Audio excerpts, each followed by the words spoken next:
with your social media presence, with the content that you put out, is that, there is this guttural honesty. And for listeners who might not be familiar, um, I would say Alberto Nunez, in my mind, you're the standard for how little body fat a human can have at one point and still have a pulse. I mean, like, you are known in natural body, in enhanced bodybuilding, for your conditioning and the degree in which you take yourself there. Like, you go there, and it's commendable, because I think a lot of people, they don't have the skill, they don't have the systems, or the grit. And I think with that in mind, it's something that for a lot of people, they assume that when they start to feel that, haze, that, I mean, I always described it as like almost like a drunkardness. Like, Hmm. you feel like you're high, and like you're like, oh, something must be wrong because I'm disoriented and I'm not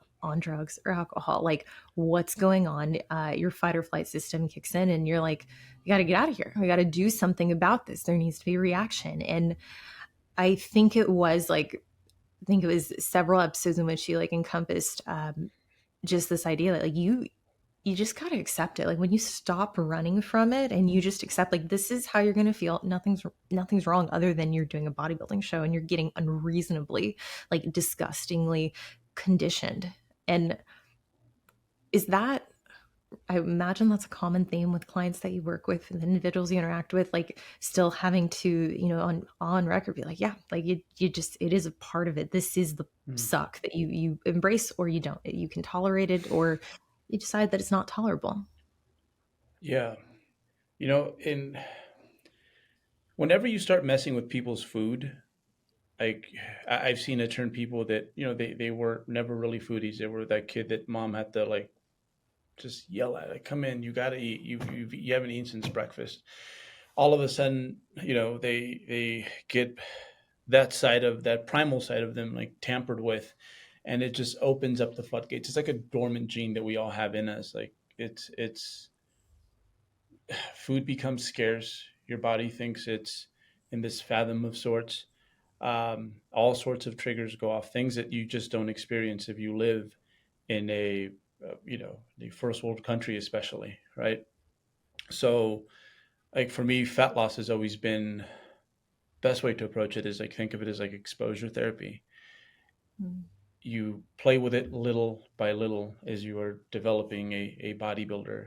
And okay, this time we're going to make it suck this much, and then this time a little bit more. Marathon training very similar. It's like you don't run I think it's 26 miles that they run like in training, but it's like, hey, you have maybe a big 17, 18-mile day at some point, and then you'll figure it out like once the race, but you have that capacity in you, but it starts like way down here. And the same thing with like contest prep fat loss is like, you can't just expect someone who maybe's never had a successful fat loss phase. And when I say successful, it's like, okay, not only did you get to the goal, but you acted right on the other side of it. So we always have a few practice runs before it's like, okay, now this is a real thing. You're going to feel things that in many instances will turn you from like this domesticated animal to like this wild animal. Like people don't get it. Like I've these are stories that I've gotten from clients. Some of these I've experienced myself, but like for example, like food guarding like a dog.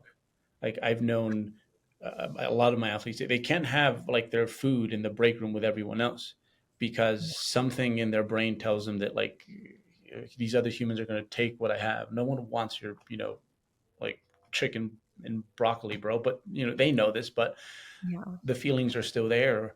Um, what else? Just like they won't talk to people when they're eating. Same similar branch, right? It's like they just want to do their thing.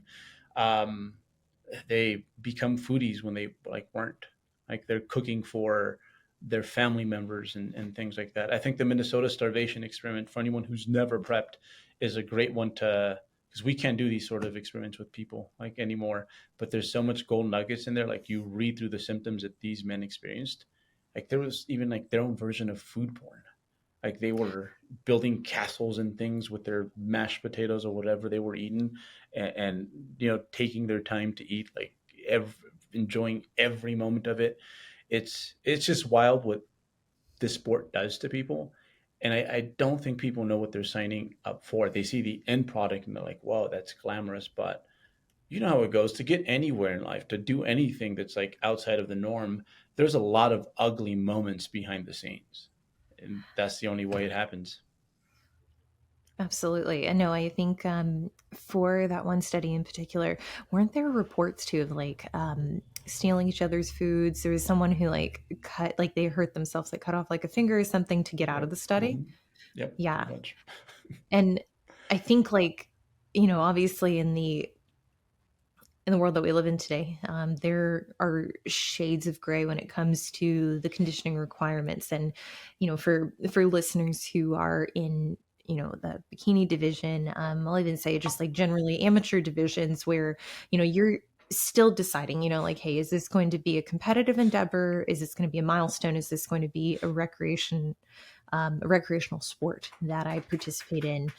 I don't think there's anything wrong with that. I just think that those expectations have to be calibrated appropriately and continue to be monitored, alongside like what's the what's the length in which we will allow you to push past Mm. what we know you can tolerate. And it's something that like from the outside eye, like people can comment and be like, well, why didn't you get leaner? Or um really, you're falling off track, adherence is getting spotty, why didn't you just close shop? And I think it's really easy to make these kind of assertions and begin to develop cognitions, but exactly what you touched on, which I'm so glad you did, is like there is some degree of a performance review that is depicted from how you come out of the diet. Mhm. Oh, absolutely. Um, yeah, it's just wild. Like, there's just segments of your brain that you didn't know were there for better or for worse. It's like whenever you lose your temper, like that's like, and you're like, oh my god, like I can't believe I said or did that. Like that's chronically what you're like fighting when you're in that mode. Um, and to me, like a big part of coaching is, I see it like, for example, a combat sport. Like if my coach, like 3 or 4 months into like a little striking practice, they're like, hey, we're gonna put you in a fight. I'd be like, no, bro. Like, I don't think I'm ready. But with our sport, like a lot of those things aren't very clear, right? The mental injuries, they're not as obvious as like things that happen on the outside. And as you're prepping someone, you do feel similar to like in these combat sports, you're like the ringside person where like in between rounds, you're like, all right, how are you doing? And it's not just based off like what they tell you, like what symptoms to look for. Like if they're really good, do you want to send them back in there? Or is this just where we're going to float the rest of this prep? Because if I take you any further, there's a good chance that not only might this be your last prep, when the athlete, I don't think they want this, but also they might end up so messed up. And we've seen this, right? Like 3 or 5 years after the prep, they can't even follow the most basic of things.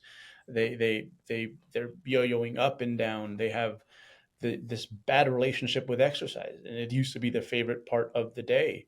So there's so many things, so many dangers that people just aren't fully aware of, and it's hard to explain because for the most part, I mean, we're all running around here like well fed, and we get to starve ourselves a little bit like for fun. You just don't realize like what's inside that box once you open it if you're not ready. No, and I think for a lot of people, I mean, like their plan A encompasses everything going perfectly, including Mm. them being rewarded at the end of it. And this was probably one of the most important lessons, I would say, like the turning point in my bodybuilding career. For listeners who don't know, I did my first show beginning of 2015. I was 19 years old.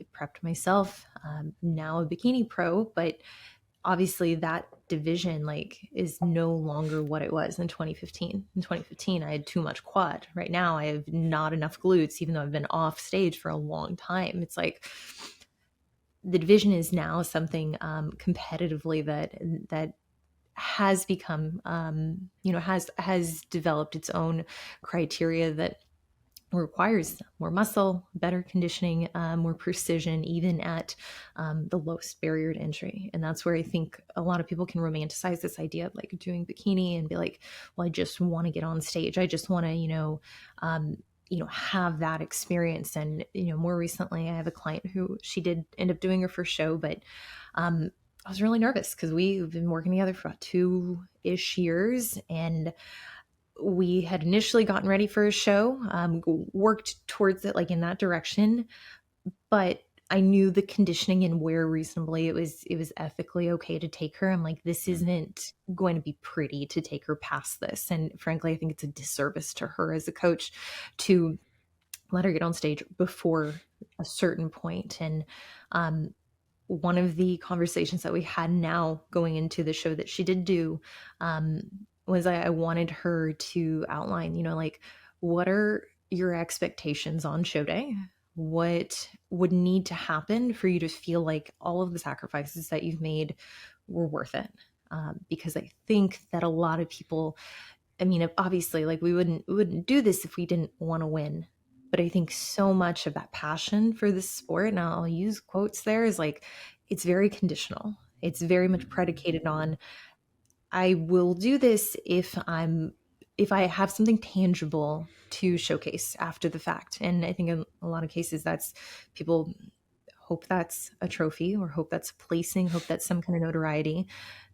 But even worse, I think a lot of people hope that it's that stage look that they can then preserve after the fact.